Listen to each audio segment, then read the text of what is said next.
welcome back to MVM. Today I am bringing you a preview of the newest game from ODAM Publishing. ODAM is responsible for the Of Dreams and Magic line of games that includes a few board games and role-playing games. Today I'm going to show you their newest deck building game called Cardweaver. In this game, one player is going to take on the role of Nemesis and battle against the other players who are playing as Animus characters. And the game is going to play a little bit different for both sides. However, this is a deck building game. The goal is to, at the end of the game, have the most victory points from cards that are purchased from your deck. However, the way that this is handled is very different from what you might be used to. Now, if you look in front of me, you're going to see the game already set up. I have dealt out two characters already. You see the Cyber Cop and the Hacker. When you are building one of these characters, first of all, you're going to choose a character card and note that it has a list of abilities that they're going to gain as they level up. In addition, each character is going to have their own built-in defense and their own built-in health points. On the back, they're going to have their civilian side. This side is in effect only if the character is ever knocked out. So if you are knocked out of the game, you still get to participate, you just lose your abilities that you would have gotten. So every character is going to set that in front of them, and they're going to take that character's specific Dreamscape deck. You have a deck of 30 cards here that is unique to each one of these characters. And within this are a variety of different types of cards. You're going to have cards like allies. When allies are played, they actually are going to stay in front of you and act as minions on the board to attack and fight with the nemesis. You're going to have special ability cards. These special ability cards are going to have a variety of triggers or one-time uses that are going to change the game state in some way, increasing your attack or defense, or doing some surprise combat tricks. You're going to have some artifacts. Most of these artifacts are going to stay in front of you and then give you an ongoing ability for the rest of the game. And lastly, you have your magic, which are spells that you can cast. Now, each one of these characters that you can choose from, they're going to specialize on some of these card types and maybe not others. For example, the Pyromancer that I've picked has a lot of magic cards and has no allies. So these decks are very different and they're going to have different strategies. Now, like I said, this is considered the Dreamscape deck. This is not the deck of cards that you're going to be playing with during the game. Rather, these are cards you can buy to add to your deck. So this is a little different in that each character is going to have their own row of cards to buy from. When you start the game, you're going to deal out 5 cards to form the row. Now this is the row of cards that your character can choose to buy from, and you'll see that each character has their own row of cards. So you're going to be building your deck out of these unique cards. In addition, you have 2 cards over here, the Adaptability and the Dreamcatcher card that can be bought as kind of generic cards and added into your deck that way. Your actual deck is made up of 10 cards that are given to every player at the start of the game, and these 10 cards are the same for everybody. You have your Assault card, which is your basic attack card. You have your Guard card, which is going to help you defend against attacks, and this can even be played in reaction to other players. And then you have your Conviction card, which is going to give you buy power that you can use to buy other cards during the game. And if you look at the row of cards, you're going to notice that every card has a cost.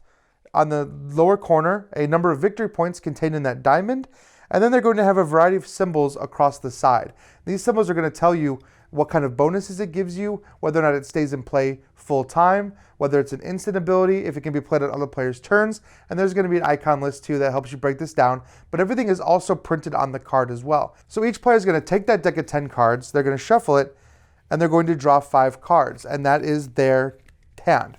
These cards can then be played out to attack the Nemesis's minions, buy cards to add to your discard pile, or buy from this common supply. As you progress through, you're just building up your deck and trying to get through your entire Dreamscape. As you buy cards from your Dreamscape, the card is going to go into your discard pile and then become replaced with a new card in the row. Eventually, you're going to be buying cards. You could be buying multiple cards per turn and replacing them as you go until your deck runs out. When one player's deck runs out, that's going to trigger the end of the game. At that point, you're going to calculate the total victory points in everybody's deck. So that is how you play as one of the Animus characters. Now the Nemesis works a little different and plays against everybody else. Now the version of the game that I was given, which is a prototype copy, came with 2 of these Nemesis cards. And you'll see here that there is a side here for the Nemesis. It has powers just like the regular characters do. And on the back, you have an NPC AI controlled side. So if you don't want to play the 1 versus many mode, you can actually have the AI control the Nemesis. But the Nemesis is going to become much more powerful than all the other characters. For example, their hit points, it's the number of hit points they get per player. So they're actually going to be stronger, and their decks are going to be stronger as well. The Nemesis deck is made up a little differently than the other characters. For example, there are a variety of generic Nemesis cards that you're going to add into their deck. So no matter which Nemesis you use, you're always using the same 20 generic cards. Then in addition, you're going to have 20 cards that are specific to that Nemesis, and you're going to shuffle all those together. In addition to that, they actually have 2 special cards called Peaceful Night cards that you can slot into this deck to make things a little harder for the Nemesis. For example, if you have a bunch of new players playing the Animus characters and you want to weaken that, you could add these cards or not. It's just another way to change that variable difficulty. So the Nemesis functionally works like any other character. You're going to have your same row of 5 cards dealt out in front of you, and you're going to be playing cards out of your hand to increase your deck and do damage to the other characters. Now, one thing that the Nemesis has different than everybody else are these Reaver cards. Reaver cards are like the allies, but they are plentiful. And unlike allies, these Reavers can actually be leveled up and they can gain new abilities over time. The Nemesis is going to have many of these Reavers in play at once, and on their turn they're going to be able to use all of the Reavers that they have in play, just like a character can use any of their allies or artifacts. And the goal of a Reaver is to do damage to these characters or to destroy allies. When an ally or a Reaver is destroyed, it's going to go back into your discard pile. Now the way that's done is through combat. On your turn, you can initiate combat with other players. And you're going to see here that every character has a combat and defense, like I said, and all the cards they've played are going to have those same symbols. Combat is very simple. You just add up together all these symbols to determine your total attack, and you look at what you're attacking. If you're attacking an ally, you just look at the ally's defense. If you're attacking a character, you look at all the defense from cards they might have in play, cards they played as a reaction. If you do damage, you're going to take that character's life dial, and you're just going to tick it down until it's eventually at 0. When it is at 0, that's when that character flips over. It's out of the game, but they still get their victory points, and they still get to use their ongoing ability every turn. Now, combat is the main way in this game to get experience points. The Nemesis is always going to get 1 experience point for free.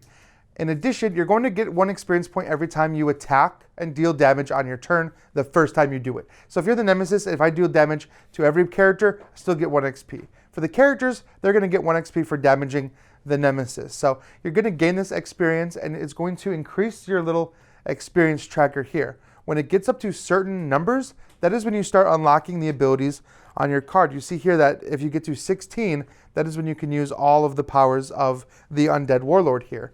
Now, experience points can be shared. Characters can give experience points to other characters. For example, if you notice one character is very close to unlocking their ability, you can gift your XP to them instead of you taking it. The Nemesis can do the same, but he can give his XP to his minions. And the minions can get stronger. The Reavers will power up over time as they get more experience. Now again, the Nemesis, like I said, can knock out the other players. If they manage to knock out all the players, then you're going to end the game there, and you're going to tally up everybody's victory points. Otherwise, the game is going to continue on until one player's dreamscape is empty. They can't refill their buy row up to 5 cards, and then you're going to end the game that way. So that is Cardweaver from ODAM Publishing. The game is on Kickstarter right now, so take a look at their Kickstarter page to see all the final components, because I'm just using prototypes. I know it's all going to change, especially these health and experience dials. So take a look at everything they've got in store for the Kickstarter campaign. Come back, leave any questions, leave any comments. Let me know what you think of the game. And as always, thank you for liking, subscribing, and following us at MVM, and I will see you next time.